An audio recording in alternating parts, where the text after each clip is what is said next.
ingkang kleyang kabur kanginan mendang kebarat pundi dawah kula inggih menika papan panggenan kula. Wasan sengkan tanpa paraneka tanpa dongko kandhang langit kembel mega. Kandhang langit kembel mega. Wondene sudi amestani kula nami kula pun Begawan Guru Dahono. Peparatmu Begawan Guru Dahono. Kawula nenokno nuwun inggih. Ana wigati apa jeneng sira Prapta ning Praja Ngastina marak mringarsaning ingsun. Sinuwun anggen kula numpake ali marak ngrasa paduka ingkang sinuwun. Asdening manah kula kepengin badhe nderek siwita wonten ngrasa paduka ingkang sinuwun.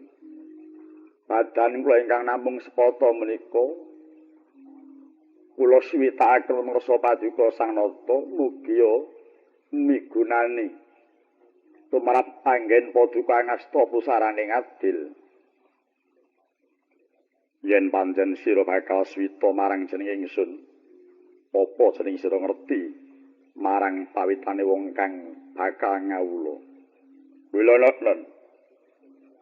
Wajibipun tiyang ngawula mekaten kedah tansah mawas ing leres kaliyan lepat saha enget dhumateng awon smawana sae.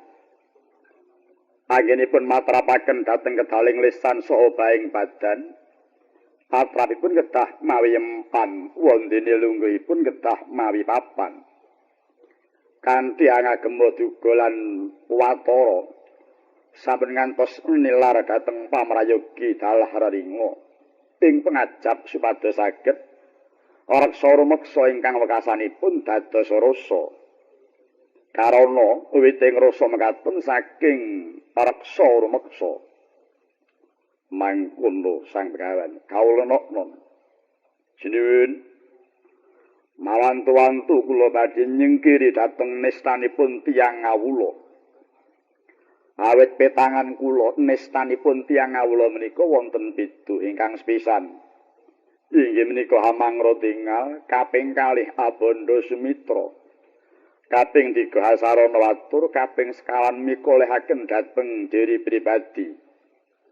Kaping kang sasekutu mengkuing Gusti, kaping 6 boten netepi dhateng kewajiban.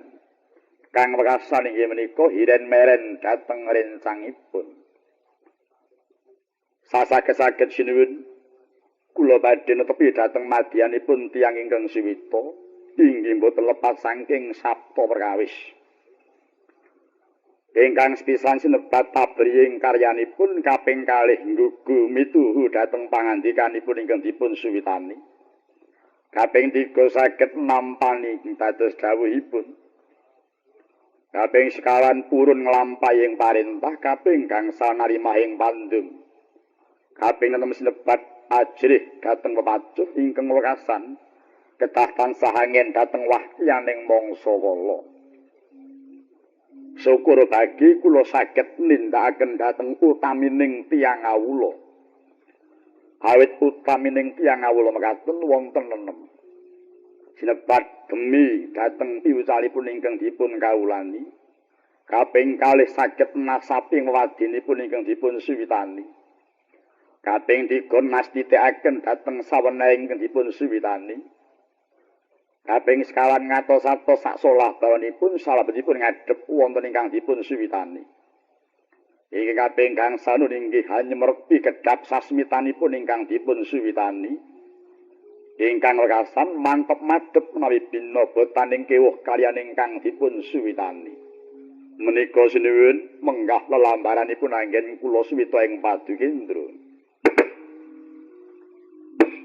Ya jagat ya dewa Bathara. Yen pancen mangkono bakal tak tampa kang dadi paswitanmu. Malah tiwas kebeneran Begawan Guru Dahono. Suwanu mrene ambaring ngijibek panggalih ingsun. Pidhep-pidhep ingsun bakal nonton sepira kang dadi kawasisaning Sang Guru Dahono. Menapa ingkang andadosaken jibeging penggalih luning sun nampa marang dawing yang rembaning Talkondo.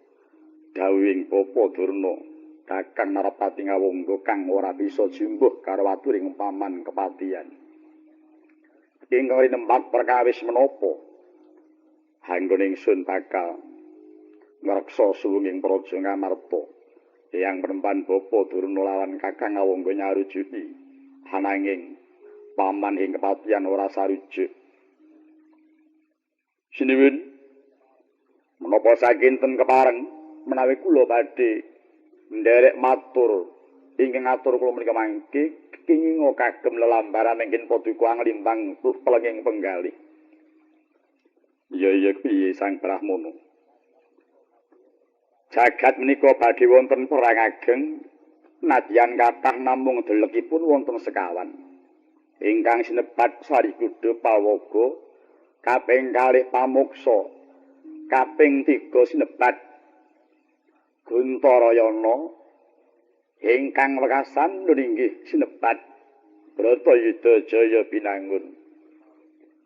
Sarikuda Pawaga menika yudanipun Nalindra ing Ngalengka kaliyan Nalindra ing Pancawati menika sampun kelampahan. Sinebat Pamuksa menika yudanipun Nalindra ing Pringgandani Prabu Trembaka kaliyan sawargi Prabu Pandhu menika ugi sampun kelampahan. Lajeng Guntarayana menika nulinggih yudanipun Nalindra ing Manimantaka Prabu Niwata kawaca tanding kaliyan Begawan Cipta ning saking Indrakila ugi sampun kelampahan. Ingkang dereng namung kantun Bratayuda Jaya Binangun menika yudanipun Pandhawa kaliyan Kurawa. Nitik saking jangkaning jagat ingkang mekaten sinuwun pamrih paduka sae badhe rukun kaliyan Pandhawa nanging kula kinten Pandhawa boten badhe saged nampi kepareng paduka ngengeti badhe wonten ing Bratayuda Jaya Binangun. Menawi paduka ndharatur kula sampun paduka lampahi anggen paduka badhe makempa kaliyan Pandhawa. Pitados menapa mboten sinuwun. Cocok kaliyan atur kula sekawit. Dados anggen kula matur kala wau sanes pribadinipun Sengkuni ingkang matur. Nanging dewa ingkang nyambut raga kula ngengetaken dhateng sinuwun ing Astina. Dados kula menika mboten pikajeng kula piyambak. Kala wau dalu kula menika dipun titisi dewa. Saestu ngantos tengaranipun kula ngantos muka-muka wonten Jawi. Menika karana radi kaget lebeting manah kula dipun rawuhi dewa menika. Meh mawon dados bayangan kala dalu iki. Margi saking rawuhing dewa. Sinuwun malah kula marayogekaken paduka Sang Padukendra kepareng tumuli utusana dhateng kekiyataning praja menawi perlu kula saged dinuta bedah negari Ngamarta ingkang sampun dipun tilar dening para Pandhawa. Bilih paduka saged ngrangkut negari Ngamarta ing mriku badhe amowahi dhateng kunsaraning asma paduka ingkang sinuwun. Lah, cocok kaping kalih tapi menika sampun cocok sedaya ing dados atur kula tapi. Upami jaman rumiyin ngaten kula kinten kula menika pikantuk nugraha kathah margi kathah ingkang cocok. Tapi ning gandeng sakmenika sampun boten wonten nggih namung dalah cocok tok kemawon. Menawi sampun cocok lajeng dipun kencani benjing menapa. Anggenipun mlampah dhateng Ngamarta. Awit menawi namung kendel cocok mboten ingkang dipun tindakaken mangke malah kerumiyinan tiyang sanes negari Ngamarta kala wau.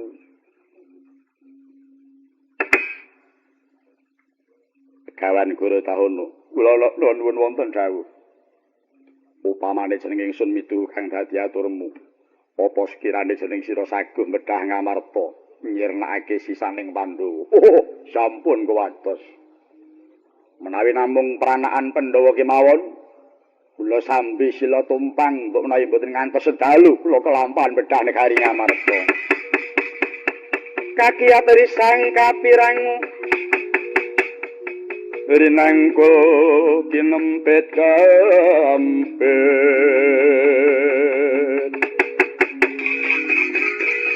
susah ngrepnaning pawana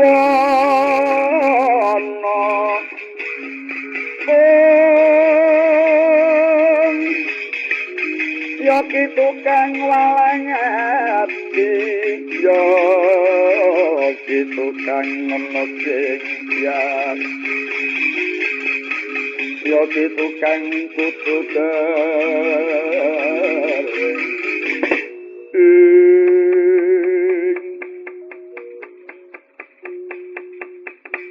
Putu Prabu kula wonten dawuh apa kepareng menawa pun kaki nyuwun wektu sethithik wae perlu bakal tanggung nepungake karo kisana kang nembe prapta iki nyemanggaaken kaki penemban mengko to kisana kepengin aku bakal nepungake paduka menika sinten aku pendhita ing ngetal kandha peparatku Wara Bisma kula begawan Guru Tahono nitik sangka tekamu ana ing kene sujana rasaning atiku menawa sira bakal mamrih becik ing putu Prabu Duryudana mawi dasar menapa paduka sujana dhateng sowan kula nganggo dasar patang prakara yaiku dat sifat asma apengal datiku cipta nitik saka ciptamu wis ora becik katitik sira sipating pandhita kena ngapa ngogak-ogak turus kang ijo mbebutek banyu kang bening katitik sira bakal miwiti memungsuhan kelawan para putra-putra Pandhawa kang tininggalana Praja Ngamarta lan gedene Sumaguh bakal medhah Ngamarta. Apa ya wis kaya mengkono kuwi tumindak ing pendhita. Mongko pandhita iku kudu hambek hanuraga tresna asmring sesama tanduk haris ulat manis ing cipta demen tetulung adoh penggawe citra. Ora kena gawe rusak, ora kena gawe selik nanging gene ya Guru Tahono. Jeneng sira ora mamrih rahayu malah mamrih panasing kahanan. Mongko kang saknyatane putuku bakal rukun kelawan Pandhawa. Apa sira ora seneng yen ana wong kang rukun? Yen pancen sira iku pendhita asli mesti seneng menyang kerukunan. Lah yen sira iku pendhita ora seneng marang rukun, mung tok nggo kedhok nggonmu dadi pendhita. Kaping pindhone sifat-sifat iku wujud. Nuwun sewu wujud mlapaes yaksa. Buta buteng betah nganiaya buta kudune murang tata. Lair utusaning batin, lairmu buta, batinmu ya mesti angkara murka yen kepepet gelem mangan kancamu dhewe. Kuwi buta. Asma kuwi jenengmu sapa? Kula Guru Tahono. Guru iku swara, Tahono kuwi geni. Swara kang mawa geni iku jenenge obong-obong. Demen nglincipi carang apa-apa. Oh, ladalah. Eman-emanen pendhitamu. Ing ngatas wis dijobahi landung. Wis diserbani mawa cahya ngagem jenela mawa sorot ewa dene kok demen nglincipi carang apa-apa. Munjur apa paedahe nggonmu mendhita? Apa paedahe nggonmu tapa ning gunung? Apa gunane nggonmu poso pirang-pirang taun? Aja tumindak kaya mengkono-mengko mundak ngelek-eleki kancamu pendhita. Dasaring pandhita kang wis ngrasuk agama suci kuwi aja demen tinumpakan nafsu. Awit lamun sipating sesembahan pakarti suci nganggo tinumpakan nafsu iku ora bakal murni kang dadi bektimu marang dewa. Ingkang lekasan apengal kuwi panggonan nggonmu ngendi?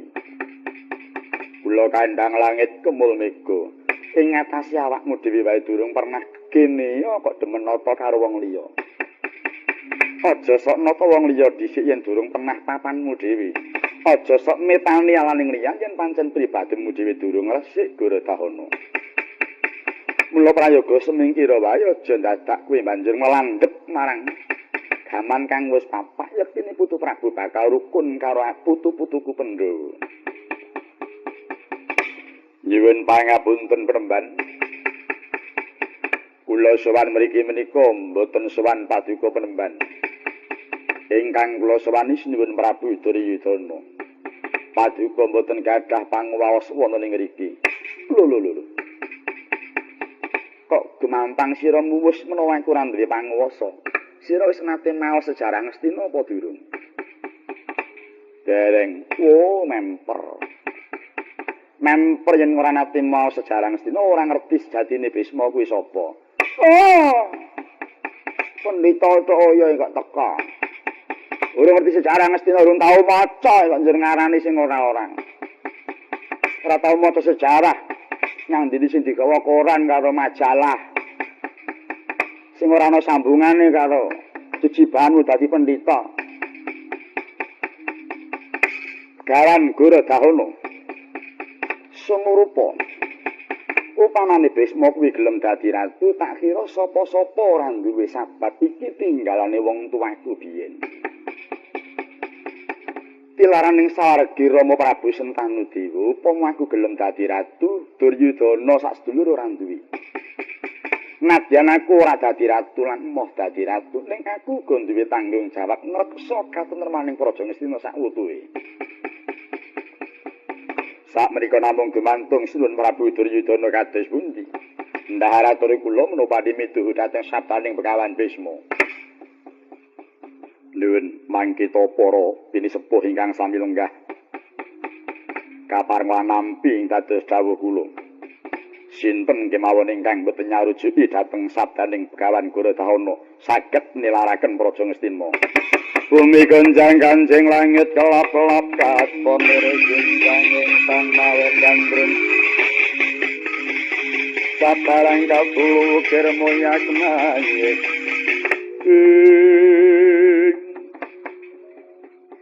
Putrating jagat pancen Duryudana wis ora kena diowahi pangartine.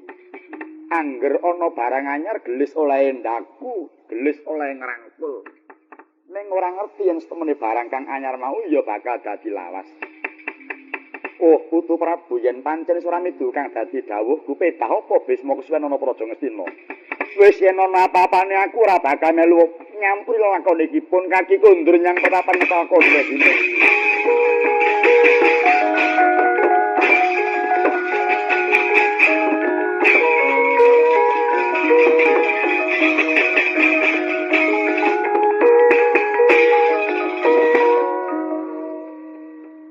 Mengko ta kisana.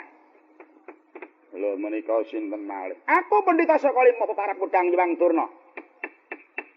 Kala tanpa rupa pujangga negara Ngastina. Inggih kula Guru Dahono. Wis ngerti, wis krungu aku. Wah, ambak wis sepuh kok sajake ketapan.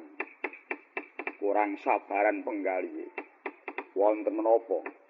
Ora ngono kowe gumampang wani nantang karo isining Praja Ngamarta. Kuwi apa kang mok nggo kekuatan? Apa ora kulak pawarta dol pangurungmu? Menawa Pandhawa lan saanake ku kedunging kaseken ulekaning kategayan. Aja sing lamak menungsa ora ring dewa wae nyambat nyang Pandhawa saanake. Mila kula semakah badhe bedah Ngamarta krana kula gadah kegiatan. Apa kekuatanmu? Monggo paduka pirsani. Bumi gonjang ganjing langit dawa-dawa katon. Leriking kanging sang malas gandrung.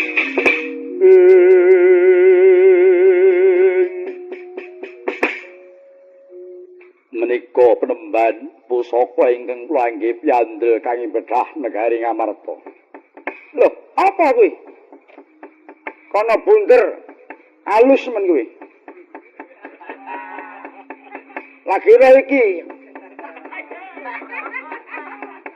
Atate ora halus iki kok halus men. Menika namenipun Kyai Ageng Kalpika Gaib. Wah, salah. Kyai Ageng Kalpika Gaib. Kalpika kuwi ali-ali gaib kuwi aneh. Lono-non. Daya panguwasane apa? Menawi dipun tamakaken mengsah-mengsah ingkang taman saged dados reca. Kaping kalih kenging kangge ningali dhateng swasana ingkang tebih upaminipun.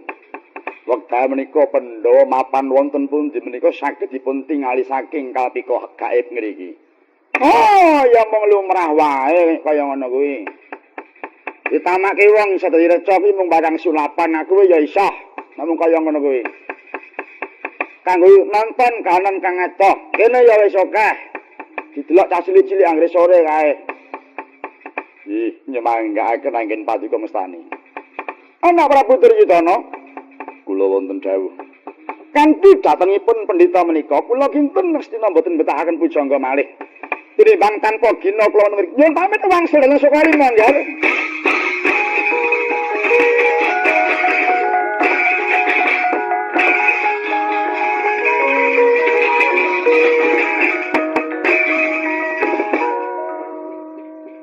Kyai Prabu. Kanthi wontenipun Sang Pandhita ngasta pusaka kang selaku ngampun menika. Kula kinten garing sedina mboten betahaken Senopati malih Yayi. Mbok menawi adek kula mriki sampun kawon kalian kalpika gawe ingkang dipun asta pendhita enggal menika. Tinimbang kula mboten kangge Yayi, pareng nyuwun pamit badhe wangsul teng negari ngawong nggih Yayi.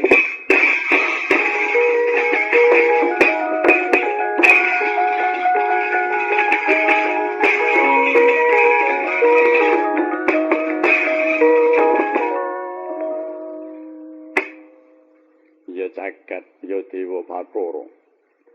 Paman nuwun kula bubar kabeh para parampara kundur kersane dewi-dewi.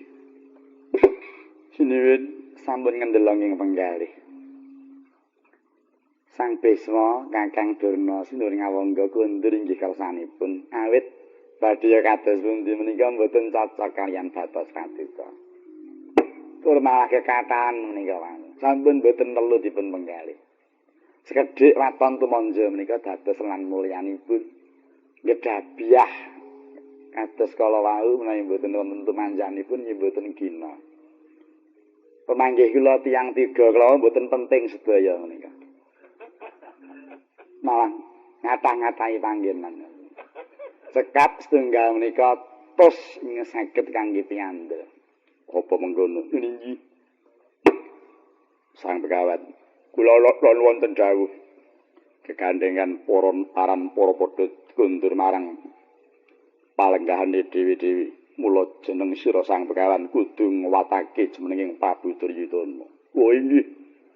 Sinuwun bilih paduka maksih pitados dhateng kula, tetep kula badhe ngreksa dhateng kayuwanan paduka. Gegandhengan kula sampun tinatah kinten bedah ngamarta benjang dadak ngentosi menapa.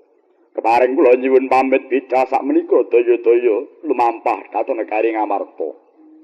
Namung gegandhengan kula dereng ngertos semargi nganjuk dhateng Ngamarta. Wonten salah satunggiling mayapa ingkang paduka pitados pinangka dados cucuking lampah.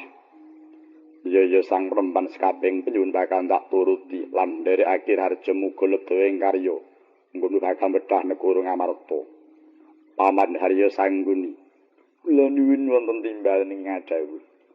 Para paman aja wedi kangelan. Nganti para kadang sawetara. Daya-daya nderek budhaling Begawan Guru Dahana prapting Praja Ngamarta. Terwaca timbalan paduka ingkang sinuwun pareng pun bawa madal pasewanan. Ngiras pantes mbubar wadya kang padha gantung sibuk manira daya-daya kundur hangedaton.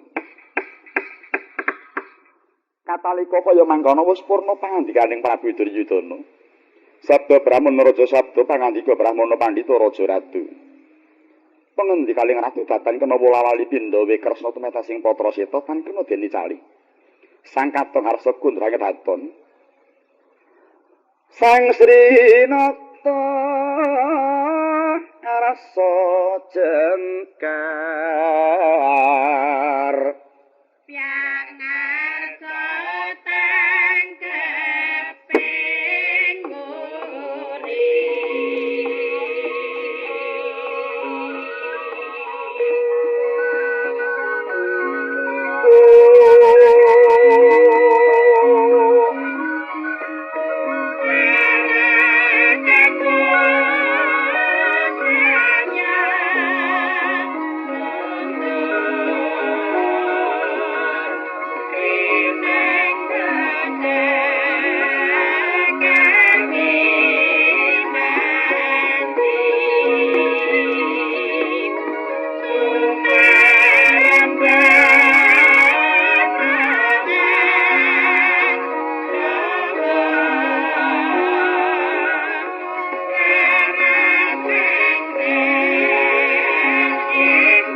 Tindake sang nata lengkeh-lengkeh lir singa lupa. Lembian merak kasimpir ya gajah nguling satindak mandheg sapecak tumuleh ing cipta hamu ngenget ingkang kadhawaken wonten ing pasewakan. Kendel wonten sak ngarsaning gapura dana mertapa sang Prabu Gyambir sani dhateng uparengganing gapura. Badha nyemirsani uparengganing gapura wus lipur penggali ing sang katong sigra marintaken baningking wonten wingking. Ingkang pinarintah sigra munjuk ana ngarsaning sang katong pinatah manjing kraton. Matur dhateng sang ratu lamun sang Prabu Warsa Kundrang Raton. Kang pinatah sigra sesembah sesedhokan sigra wangsul mring madyaning kraton. Sinegeg ingkang lumawat nengna kang kinocap. Ing mangke datan kadi ingkang wonten pananggap Pratasaya ingkang ngiring lara wetan. Nenggih sang ratu Banawati hangrangu dhateng kondhanipun ingkang ngraka.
Anenggih ingkang pinarak wonten ing pananggap para Basuyasa ingkang ngiring lara wetan.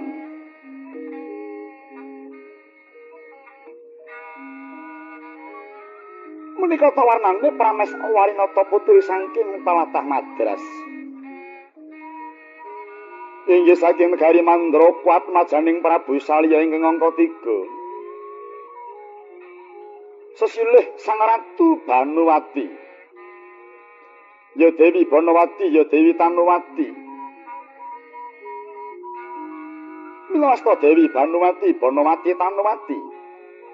Ingkang mengku werdi cahyane Sang Dewi yen Candra Pinda sarating toya.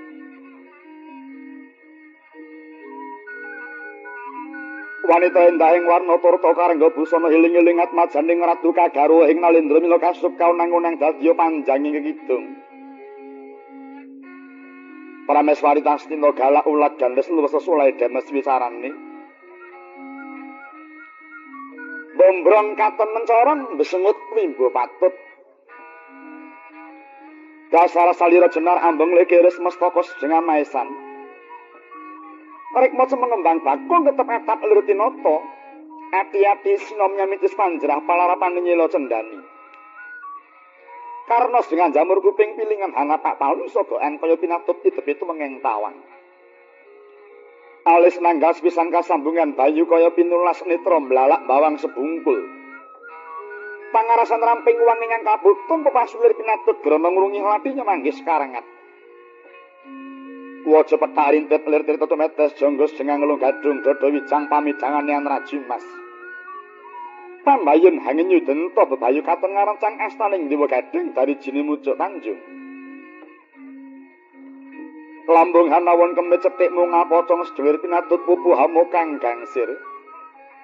Jajeng kulur cukup manik garis lurus turut amerit kempol kiyang hangemanak kencet lenggang moyo-moyo tungkak bundel lirik jinongko. Telapakan ngamparan gading dari jitur jempol kaya ndas ulo lariangon. Yen mesem pait madu pinastika lamun to Cinandra basan kurang candra luwih warna. Ora mantra-mantra titah yayah widodari ngejawantah. Kagaruh dening Sang Prabu wis peputra parandene dereng nate karengon labet Sang Ratu saged ngrangkali dhateng kersanipun ingkang neraka. Nalika lenggah kaadhep para inya sinambi amirsani kebiyakaning para bedhaya srimpi. Rampunging beksa suwuking gending. Sang Ratu mireng tengara konduring Sang Katong sigra menyat saking palenggan. Kanthi ngasta tirta sendustaman wadhang sangku kang amejiki dhateng ampianipun neraka. Sang ya para nyadatan kantun miring dhateng tindahing Sang Ratu Banuwati.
Telangening kalang nyuwana gelar pangkang muncara tinon lir kekonang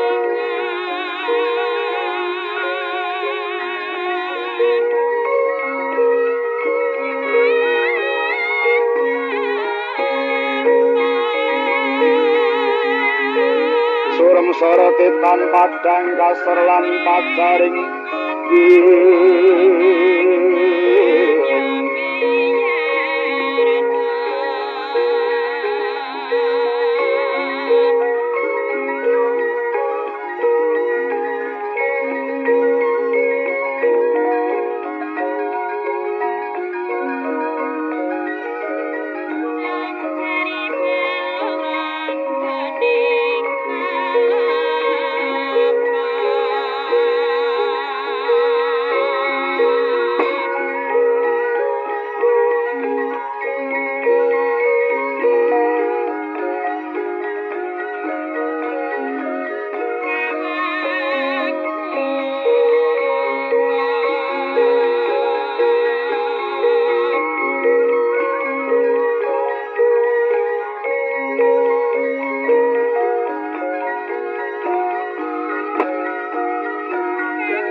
wanataring kang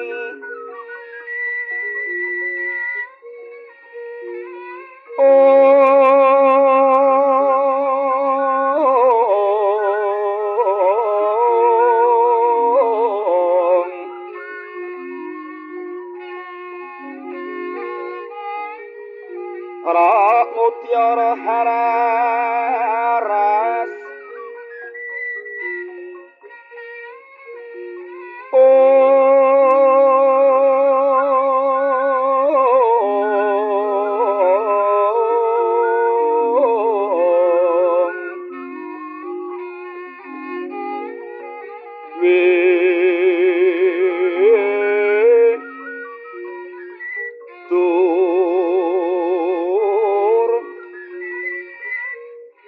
Yamarani Labra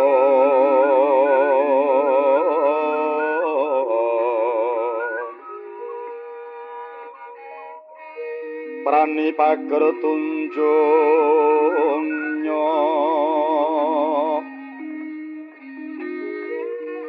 manten lumeng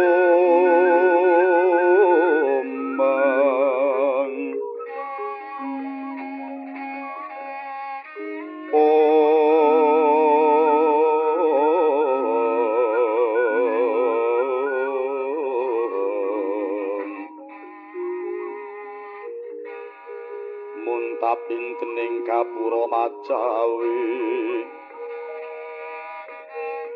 Iwang Surya katon ujwala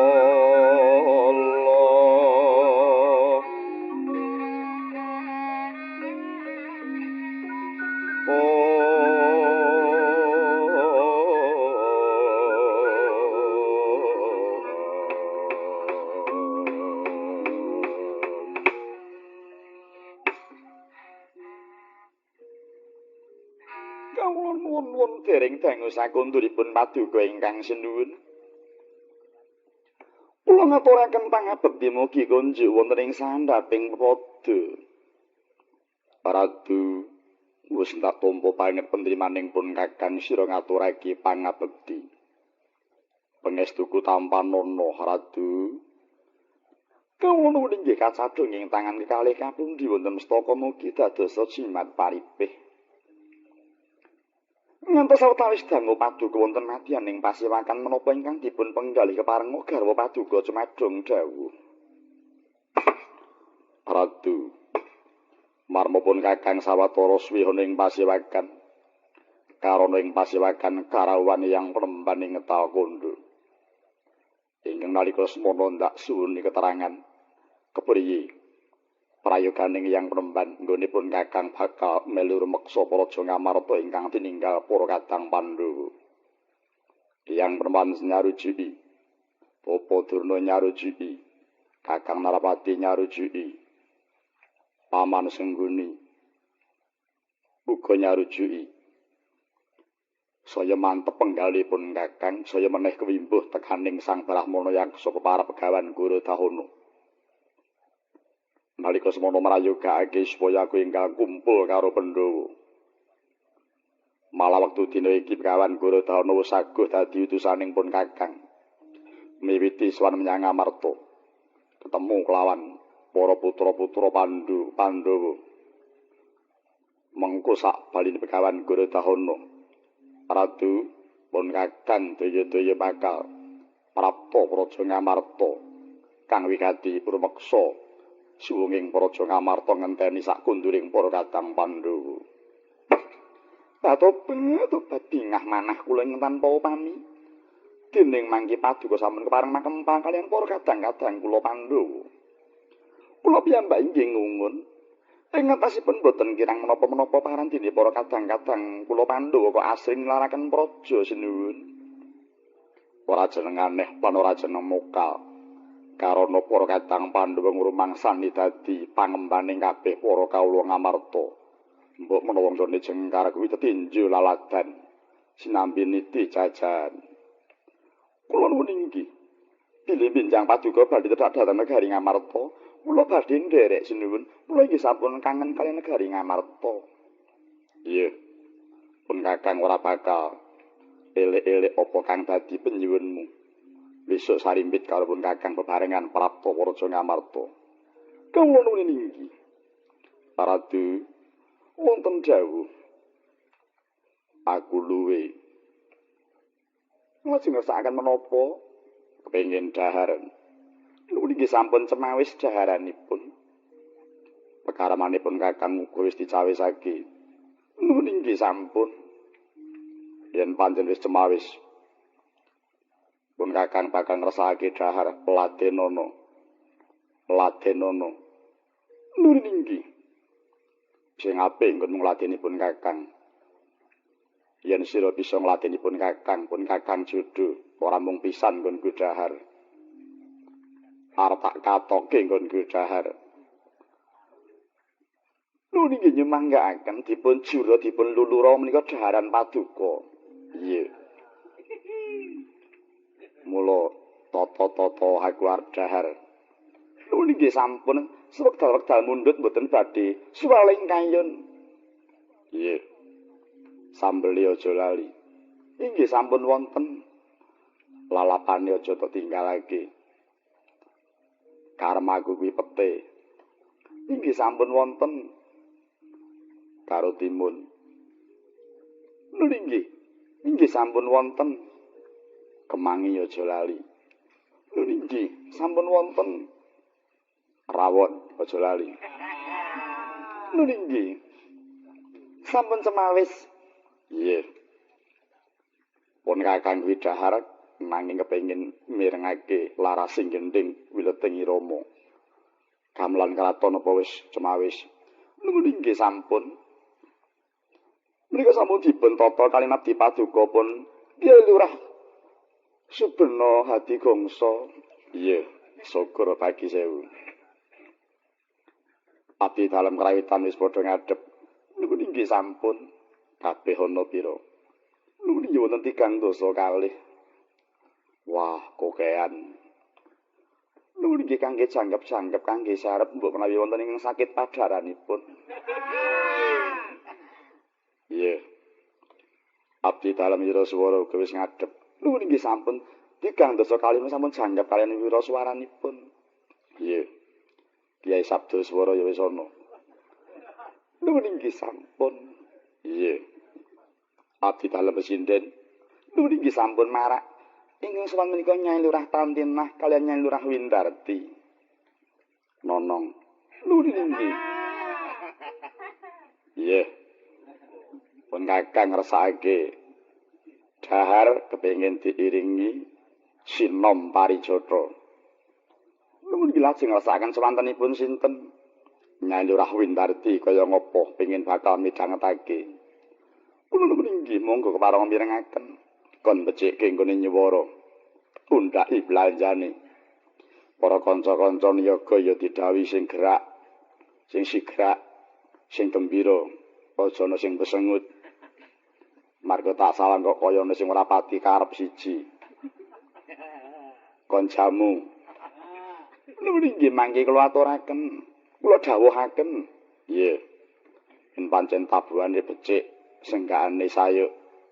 Aja kuwatir. Nggonku janjake jas entang tak wujudake.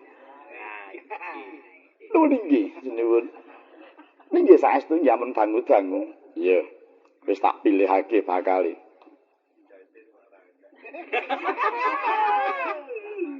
Nggih monggo. Kepareng midhangetaken.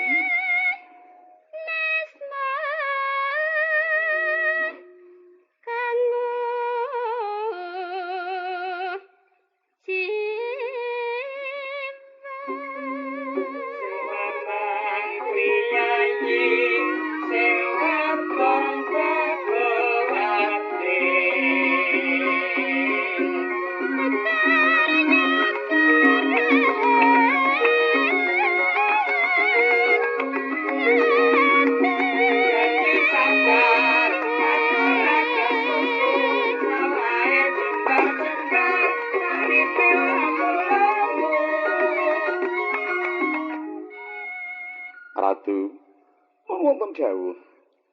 Pun kakang krungu kok arep ana wong wahing kok. Nuwun inggih. Saking ajrihipun kalian sinuwun. Badhe wae dipun tutupi.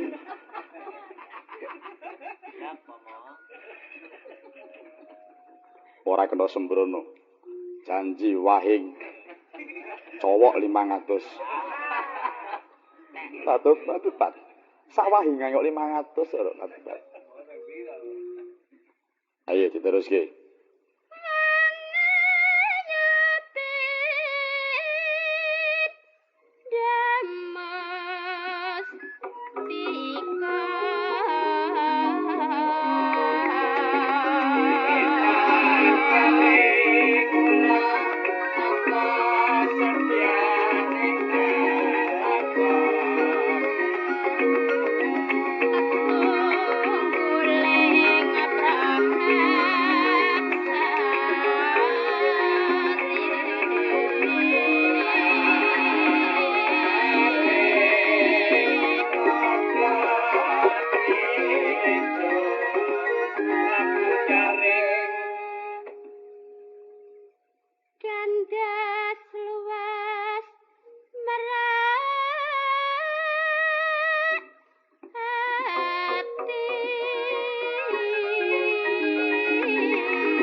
Aja neratap lho, Nduk. Ora yo.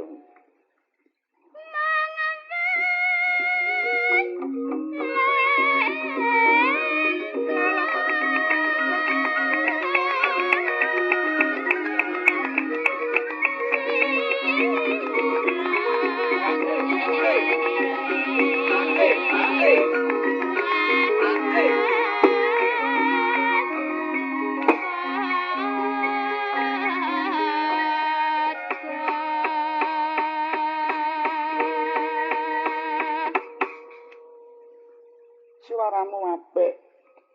Rupamu becik. Cengkokmu ya wis murawat. Ya mung nyang titilaras kuwi ya wis titen. Ya mung nyang nut ki sok kari kowe iki, Nduk. Ya ora dadi apa ya. Mula semeneh ya kudu ditelitani sing tenan ya, Ngger. Iya. Marga kuwi sandang panganmu kudu tok gemeni. Iya ya. Welingku nek kowe mangkat sinden bojomu aja melu. Mengko mundhak ora bebas atimu. Ora mardikaning rasa kuwi bisa nyembuh marang gangguaning swara. Iya ya. Ora tau melu kok bojoku ana ngomah kok ya. Syukur, Nduk, syukur. Sing putri Makarti sing kakung ana dalem ngopeni putra. Iya, anakmu wis pira, Nduk? Lagi siji karo Mas sing dhisik. Karo sing kari iki wis patutan durung ya. Angel iki ya saya ini. Ya wis ora dadi ngopo ya sing ngopeni sing dhisik-dhisik ya, Nduk. Iya. Sing kari iki den sabar sawetara ya, Nduk, nyebar godhong kara. Iya, aja diladeki ya. Iya. Arang-arang lho bojo kaya bojomu kae tak kandhani. Manut miturut apa sak pakone wong wadon. Ngelingi yen kowe sing golek kaya. Ning ya aja dak sia karo wong lanang ya, Nduk. Nek nganti kowe cilik ngrasani gedhe wani karo wong lanang, wo kuwalat kowe tak kandhani. Wong lanang kuwi Tuhan saupamane. Ngayomi karo uripmu nggih. Mikir karo uripmu. Iya. Mula sanepane kaya ratu karo patih, ratune iki bojomu patih iki kowe. Dadi kowe patih aja sok demen nyulayani karo ratu. Pundhutaning ratu apa wae kudu tok turuti. Marga ratu iki sing mikir kowe ya nggih. Iya ya ngestokke dawuh ya. Krungu kabar jare kowe arep les bahasa Inggris. Nek iso ya. Ya syukur nggo mundhake pengalamanmu mbok menawa nek kowe sok ben dadi pesinden Hawaii barang lho. Marga kancamu yoga ya seneng sing nyang Hawaii kono lho lho. Sing wira swara kuwi lho lho. Oh ngono. Malah ndek ben mulih aku di lalahi kaos. Kanggo gegeden. Kanggo tandha mata kaya. Tibake diseragam lho. Bareng metu bareng iki pas kaya metu ka penjara kaya lho. Kowe iki diwenehi ya ngresula, ora diwenehi ya ngrasani. Sing lagi muni mau apa, Nduk? Sinom Parijata. Sinom Parijata iki sing ngarang sapa? Sayahene aku durung weruh yung. Lho, eneng kene iki ampuhe piyayi kuna. Anggitaning lelagon kuwi awet. Iya, marga nggone nganggit kanthi tarak brata kanthi prihatin. Ngono yung. Saora-orane gegawean apa wae iki nek nganggo prihatin, mesti bakal apik dadine. Ora beda wong gawe wayang. Zaman biyen iki gawe wayang iki miturut ujare sing jenenge gawe rai iki direwangi dandan. Direwangi poso karep ben apik sing mbedhahi rai. Racak saiki ki ora nek luwe malah rasa natah. Ngono. Ya gawean apa wae iki nganggo topo dhisik mesti apik. Zaman metumu dhisik ya aku tak rewangi topo kok, Nduk. Tenan, zaman bapakmu dhisik arep saresmi karo ibumu iki direwangi topo ana pucuking Gunung Lawu 7 dina. Nyuwun karo sing murbeng kuwasa karepen anake lair kanthi wilujeng dumadining bocah karepen dadi bocah sing utama. Ngono ya. Mula gegawean apa wae iki nek disartani nganggo topo dadine apik.